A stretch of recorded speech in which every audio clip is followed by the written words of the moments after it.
the life of God's righteous servant of Isaiah 53, chapter 3, gunshot.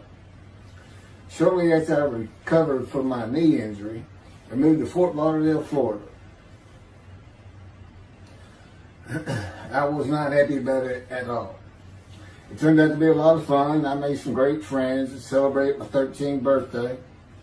My only injury in Florida was having my front teeth shattered and knocked out, requiring caps, which was more of an ordeal than I would have imagined. We returned to West University in Houston after 2 years. My mom was not doing well at all, and it was getting close to her second suicide attempt. I was back with my old friends and did not have much supervision from home, and I failed ninth grade.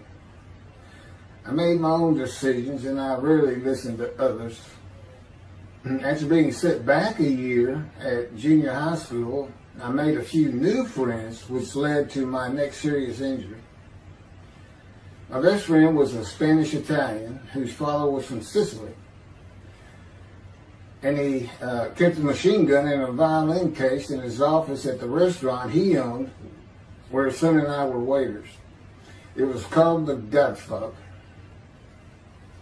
My friend was the best pool player I've ever known or played with, an absolute natural. I will call him Antonio, but that's not his real name. Antonio's girlfriend was a Jewish girl. I will call her Rebecca, but that is not her real name.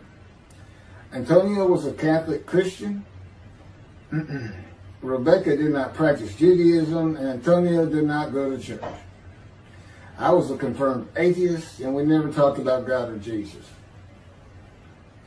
Rebecca's father had foreclosed on a ranch about 8 hours from Houston outside of LaGrange, Texas, Fayette County. LaGrange was famous for the Chicken Ranch, which was an illegal brothel that operated from 1905 until 1973. The business served as the basis for the 1973 ZZ Top song, LaGrange, and the Broadway musical, The Best Little Whorehouse in Texas, as well as its 1982 film adaptation. T.J. Flourney was known as the meanest sheriff in Texas. In the coming weeks, I would be interrogated by him outside of Shock Room 3 at Dental Hospital in Houston. This is an excerpt about him from an internet article. It was the most one-sided Texas battle since the Alamo, as 100 citizens watched disbelievingly in the dusty little town of LaGrange, their beefy sheriff, T.J. Flourney, reached into a black 1975 Continental Mark IV and began to shake by his $300 suit Marvin Zimner, the star consumer crusader of Houston, Texas. That's from People, June 17th. Next, the sheriff tore off Zimmer's blue-white toupee, waved it in the air, and then finally ground the rug under his cowboy boots. Behind Flourney's fury was the fact that on Zimmer's last assignment in LaGrange 18 months before, he had filmed an expose which resulted in the closing of a critical part of the local economy, the Chicken Ranch, a legendary body house. Antonio, Rebecca, and I first went up to the ranch in the summer of 1975. There was a small ranch house and small lakes with horses roaming around loose in pastures. We decided it'd be fun to try and catch one of those horses and go riding. The next time we went to the ranch house was in Rebecca's father's Mercedes-Benz, two-door convertible Mercedes-Benz. I sat on the hood of that Benz with a lariat while she tore through fields trying to run down a horse for me to rope. The horses could turn too fast, and we never got close enough for me to rope one. What we could and did do on the next trip was bring guns. a 30-30 rifle, shotgun, and two 22 caliber pistols with holsters. As a backdrop, Antonio and Rebecca had broken up as boyfriend and girlfriend, and her attention had turned to me. I did not believe that caused any friction between Antonio and me, but it should have. It did not seem to be a source of animosity of Antonio towards me in any event. On October 5, 1975, we were all back at the ranch having a great time. Tony and I were shooting at cans with our pistols and practicing a quick draw from the holsters. We were standing shoulder to shoulder, about 3 feet apart, and he was a little forward of me. Rebecca came up behind us, between us, and said she wanted to shoot. Antonio passed his gun to her, and it fired when it was going by me. The bullet went on a straight line through my bladder, intestines, and colon from the front right and lodged in the back of my left buttock in my backside. I could see the trajectory in my mind. I fell to the ground, and Antonio fell on top of me, rolling me over and over. I think he was looking for an exit of the bullet. I told him to get me to a car and get to a hospital. Felt like Babe Ruth had swung a bat up between my legs. I never once thought of God. On a big ranch, there are several gates for different sections of land and different purposes, usually with chains and a lock. When we got to the first one, I told Antonio, drive through it. I told him to ram it. I knew I was dying, and all I could think of was, you have got to hurry. I didn't panic, but I had never been so afraid and had never felt fear like that again to this day. Sometimes I think I have forgiven Antonio for accidentally shooting me, but I have not and cannot forgive him for stopping at those gates. I'm still mad about it. I was seriously angry at him. We got to the LaGrange Hospital before noon on a Sunday. They had to call the doctor to come in. I asked the nurse for something for pain, and she told me my vital signs were too low. That if she gave me a shot of morphine, I'd drop dead right there. It would kill me. No pain medication.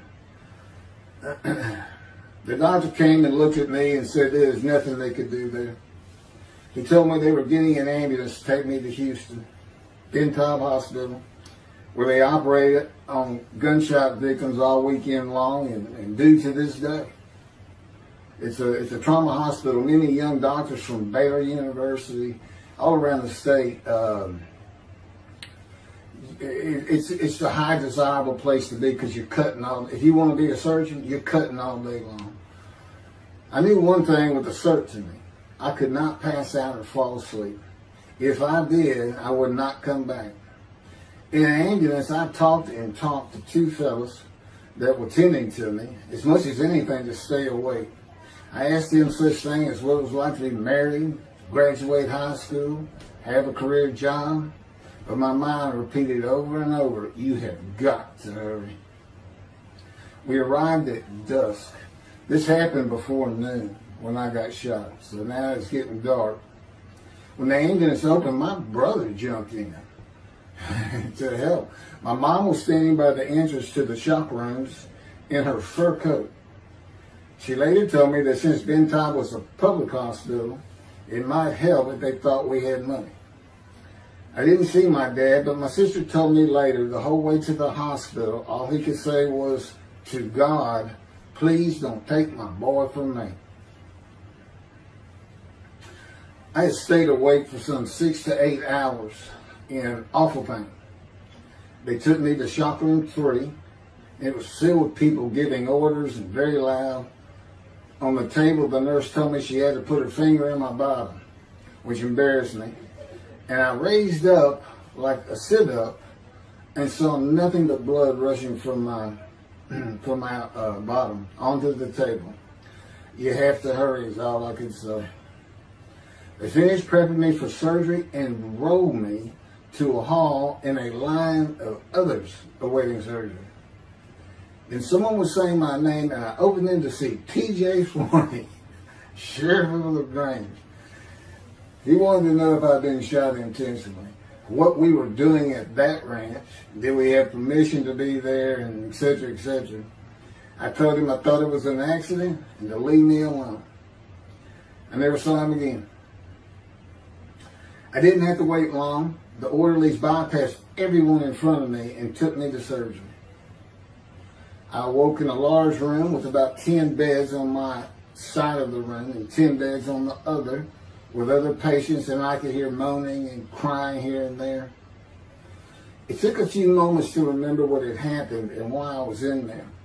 I fell back asleep, and when I awoke, my dad was telling me he would have me out of there into a private hospital as soon as possible. It was the next day when they transferred me to the Methodist Hospital in the medical center, where they had operated on my knee, and I had spent weeks there.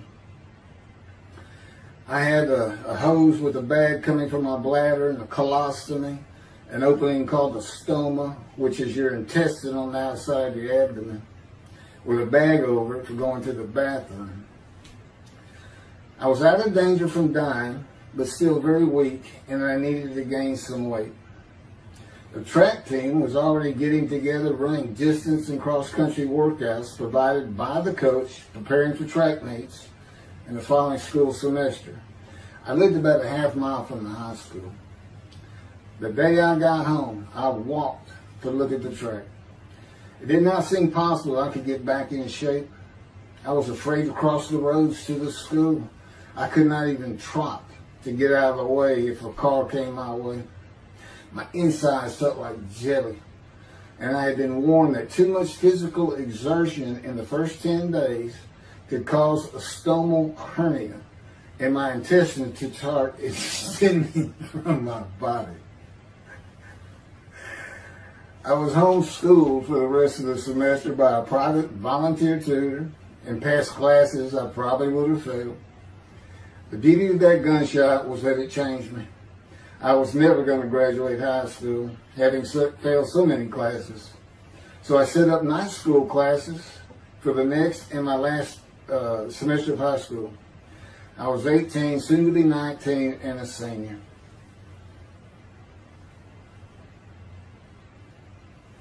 Chapter 4, College and Law School.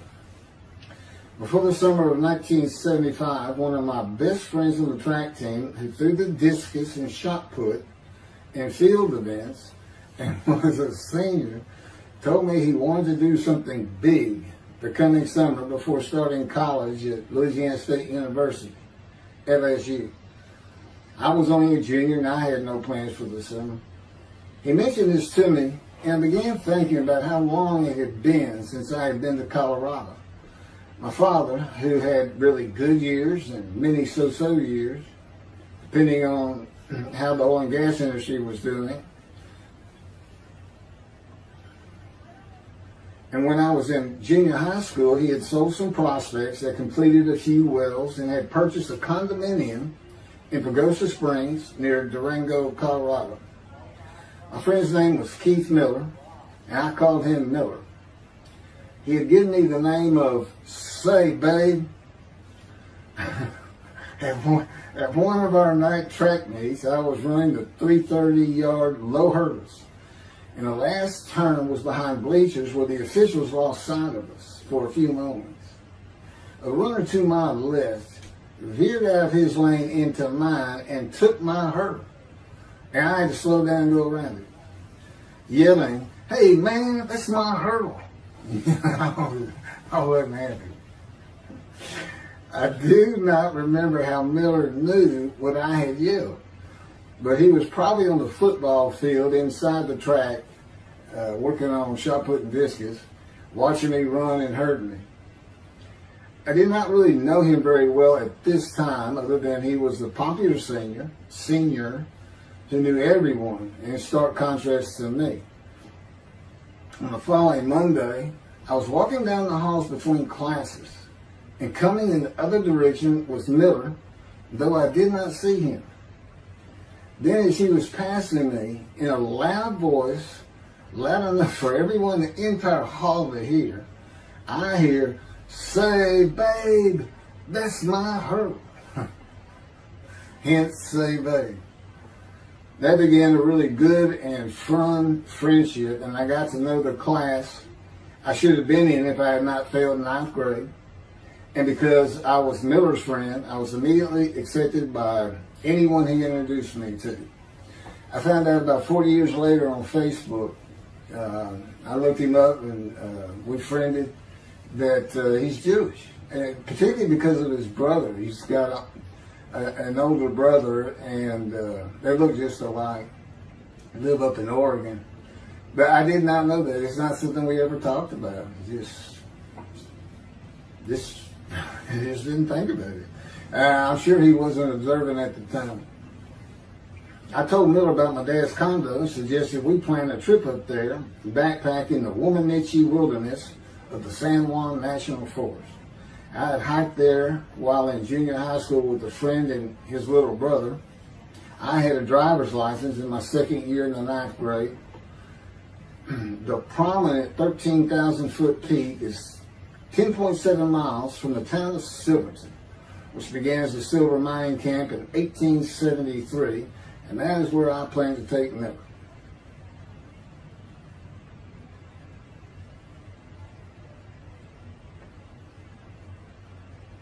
So Miller and I take off. We use his car. As I said, he was getting ready to graduate, and his dad had bought him a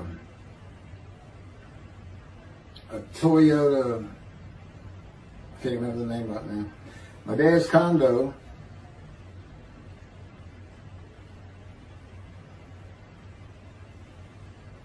was about 60 miles from Durango, where a train depot is located that runs a train through the Womanichi Wilderness to Silverton. The train is an authentic, narrow gauge, steam-powered, coal-fired, scenic railroad train ranked one of the top 10 scenic railroads in the world. It's something else. It stops twice in the same places to let off and pick up hikers and backpackers in the Animas Canyon of the Womanichi.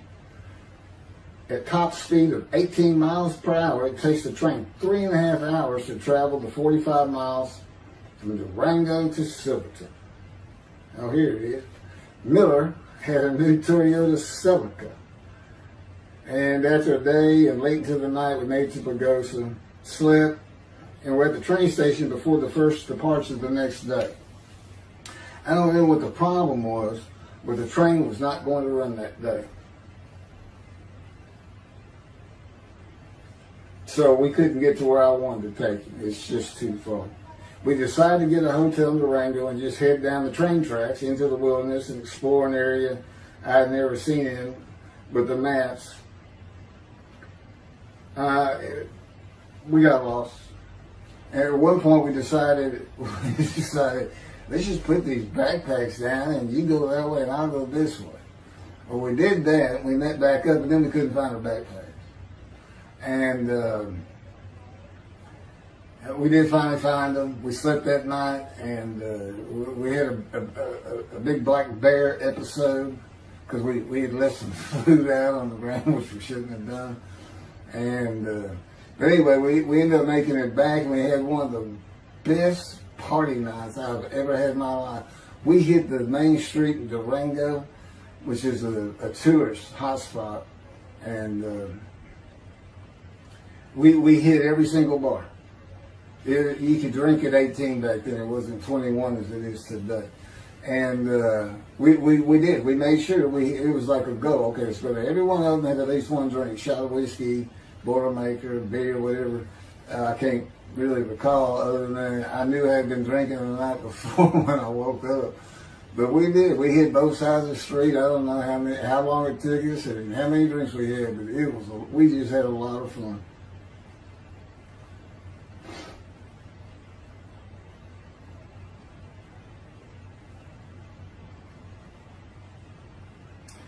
Okay, I'll be coming to chapter, I guess it's 4. I don't know. I thought I was coming up to the cancer story, but this is different. This is getting into alterations while at school.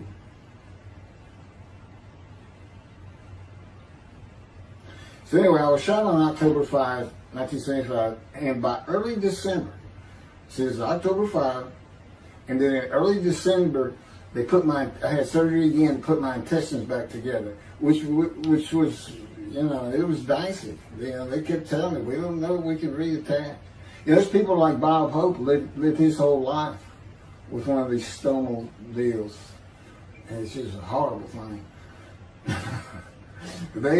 It was successful. They put it back together, and they removed my bladder tube. The girl next door, who I had never talked to other than to say hey or hello, and who also went to high school with me, had been coming over daily, and she agreed to be my girlfriend when I asked her a few months later. I did my night school and graduated last in my class, or close to it, of over 400 people. In late December, I began running with the track team. Now, I had surgery early December, and I already got out there with them, which was difficult. Pulling 2 tires on the cinder track, there's a rope, 2 tires, and you put a harness around your waist. I had to put mine high up on my shoulder. On the cinder track for a lap and a half, 660 yards with 2-minute intervals, 6 times was the toughest. My speed and quickness were still there, but distance running and my endurance, it took quite a while to come back. In early February, just about 3 months after being shot, I won my first 120-yard high hurdles race at a track meet that was fast enough to qualify at the upcoming district track meet for the regional track meet. Winning at the regionals would place me in the state track meet. I was fast, but my disfigured right arm really held me back. Then my heart was broken, and I cried for the first time since I was a child, as best I could remember. My coach, who really liked me, he understood the effort I had put in to get back in shape. Called me to his office, and I knew something was wrong. He told me I could no longer be on the track team. I had too many semesters of school to be eligible according to the eligibility rules. It was because I had failed 9th grade.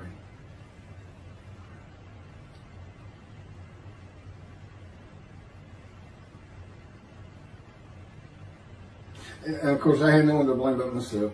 Skipping school all the time, just not trying or caring about learning was why I failed. I was not lacking in intelligence and common sense, as many people thought of me. I could and often did read a complete science fiction paperback book during the school day. One day. I get them from my brother. I just sat in the back of each class and read my book, and the teachers always left me alone. I also was suspended from school a couple of times for fighting. First fight was in the gym in the bleachers with the principal on the floor telling us the do's and don'ts for the second semester of the 10th grade. This is 2 years before I was shot. I found out he already knew me by name, and I had never talked to him. The second fight was with the same guy, but this time we took it across the street from the school. He had about 10 of his friends, and I, being pretty much a loner, I had none. They were African American, bused into school from neighborhoods far away. And I just didn't understand them, or know why they even talked to me with words I did not get, like word, or say, man, can I hold $1?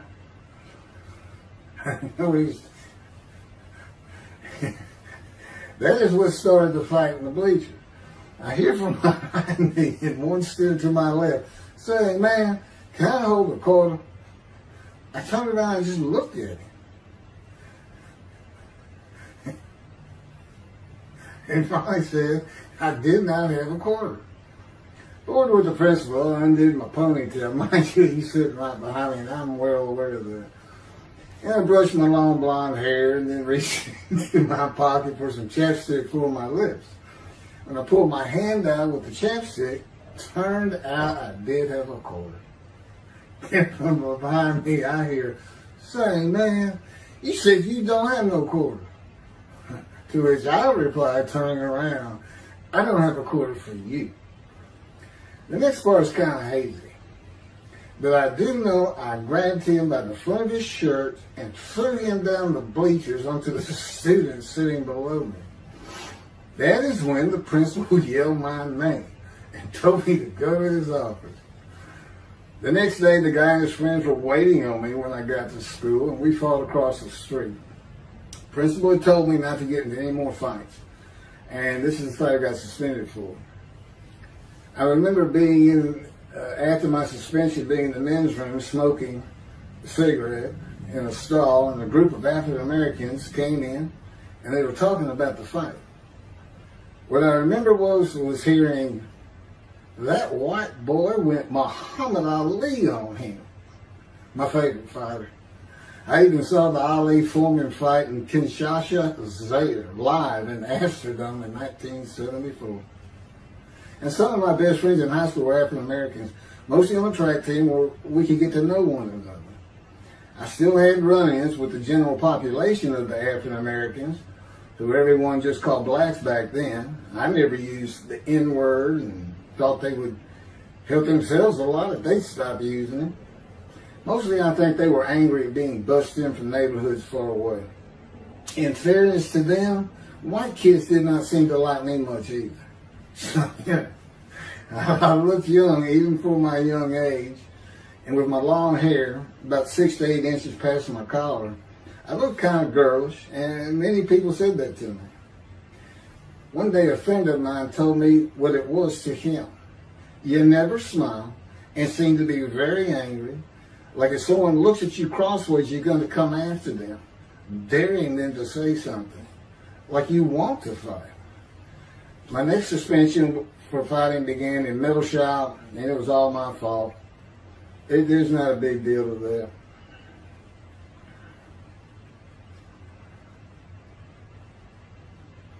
The last fight I was ever in came right before I was gunshot at the ranch. The accident really changed me and the way I looked at life. I never got in another fight after I got shot. It took some of the fire out of me. My longtime friend from junior high school and I were at Memorial Park at night and walked down a train track that ran through the woods, away from the streets and recreation areas. We went to the center of a long railroad trestle bridge that ran over a bayou to wait for a train to round the corner from either direction on the single track. When a train would round the corner, we had to run and jump off the trestle after clearing the bayou. We were drinking beer. As we were sitting, we started talking about the price of gas that was 44 cents a gallon in 1975. Anyway, the trains weren't running. We got up to leave, and as we're walking down the steps, he said something about my father and about how to find oil and gas. And I turned around and just hit him with everything I had, with my right arm. And I realized, what a stupid thing to do. I called him the Big Sweet. He's huge Norwegian. His hair was white and long and longer than mine. His hand was the size.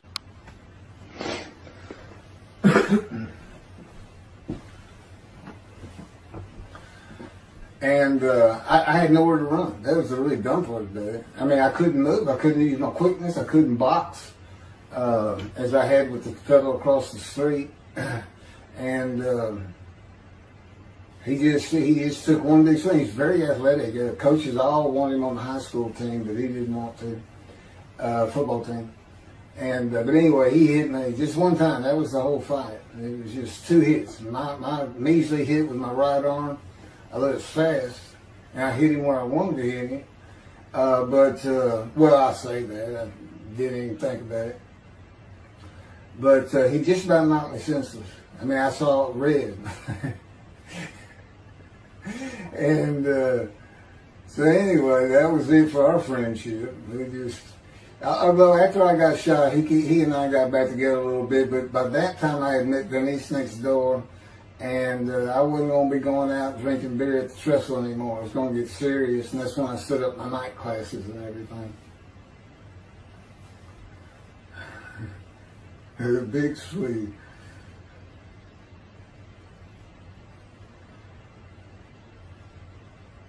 After the gunshot, I stopped seeing old friends, including Antonio and the big Swede, and spent all my time with Denise from next door. I knew I wanted to be someone who succeeded in life.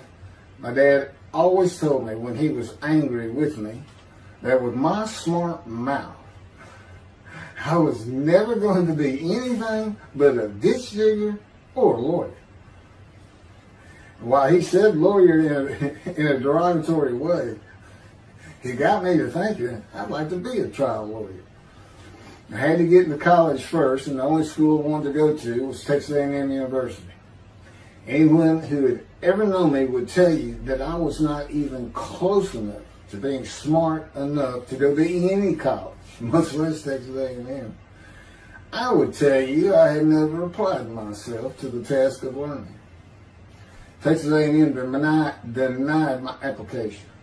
I called them and pleaded and argued, and finally admissions said that if I came for the summer semester of 4 classes and maintained a B average with no fails, they'd let me in. I did it, barely. I almost failed calculus and got a D. Just a quick thing on Texas A&M, because it relates to World War II, which always makes me think of the Holocaust, and how many Aggies were involved in that. Texas A&M enrollment began on October 2nd, 1876, and admission was limited to white males, and all students were required to participate in the Corps of Cadets and receive military training. Many Aggies served in the military during World War II, with the college producing 20,229 combat troops. Of those, 14,123 Aggies served as officers, more than any other school, and more than the combined total of the United States Naval Academy and the United States Military Academy. During the war, 29 A&M graduates reached the rank of general. Texas A&M is more than a great university. It's the home of the Aggie family with a long history of spirit and tradition.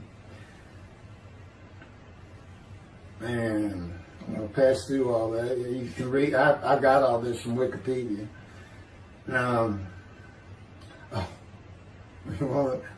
Like Notre Dame, it's a school full of tradition, especially notable at football games and in campus life, drinking beer at the Dixie Chicken. I have a good friend in what is now the Volunteer Corps of Cadets, and we've been shooting pool and drinking beer all night on the weekend, and finally left sometime after midnight. I walked my friend back to the quad, Corps Cadet Quad, a large open area where people could gather, surrounded on 4 sides by dorms for cadets only. And I dropped him off at his room. Before he shut the door, he looked at me, and not for the first time, said, "Want to race?" He's fast. We raced many times. I said, yeah. Of course, we were pretty much, we've had a lot of business. I said, yes. And he went to the end of the hall and took off at the other end of the hall. He was fast, but I was pulling away with just a few yards to go and hit the wall before I could stop and busted my chin open. Blood's pouring out everywhere. People opening doors. Look, that's what the little guy did to the taller guy. Taller guy. I also sprained my ankle. These are my injuries at Texas A&M. I also sprained an ankle so severely playing basketball with football players that I was in a cast for 6 weeks. Those were my only injuries in the 3 years at A&M. It was the gunshot that changed me, everything in my life. I married Denise when I graduated from A&M in '79, just 3 years after graduating high school. I went through it in 3 straight years. Because I had those hours from the first summer, I just went ahead and went the next summer too. And I got out, and the average for most A&M students is 5 years. But I went through in 3.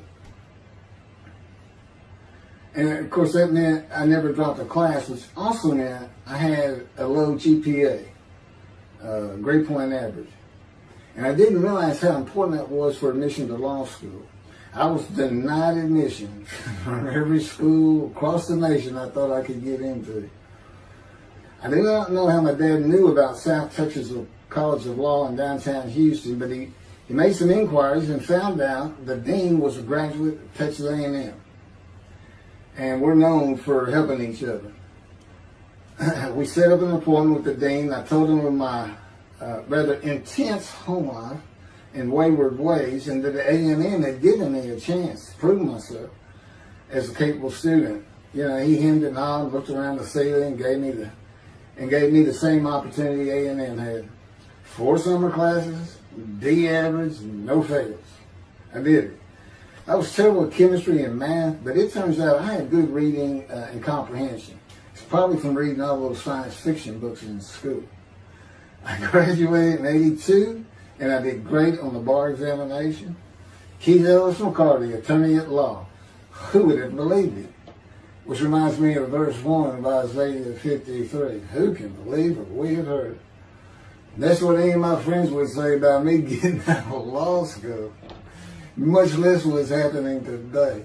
You go find somebody that knew me in high school, they say, who? Oh, that can't be true. Get out of here. I know him. Forget about it. Chapter 5. 27-year headache. I'm going to pick up with that on another video. And then that'll be it. I have some general comments. 5 and 6. I'm not sure what 6 is. Yeah, 27-year headache. I'll go ahead and mention God in one of these accidents. And I won't say anything about the dog who took a hard left between my legs, just about severed my knee, my leg at the knee. I won't mention that. Or hitting the big Swede on the track. Unbeknownst to me, my arm just took off. I wouldn't have hit him with my right arm. The things he has shown me. And getting gut shot. Yeah, I think I would have figured out, you probably shouldn't be hanging out with this fellow anymore if you're going to be talking to his ex-girlfriend in front of him. Little things like that, he controls my perception. Little things like that in my life to make sure I am the man of Isaiah 53. If anybody thinks I'm going to back off saying that, they're wrong. I have been through too much. My whole life is dedicated to this time, the day of the Lord. As a matter of fact, what about my day? What about my day? Well, he said, well, first of all, God's speaking with you and living with you. Most people say that's pretty good. I said, yeah. But anyway, here's something he's promised me that he lets me check out all the time. And I'm going to put on the screen.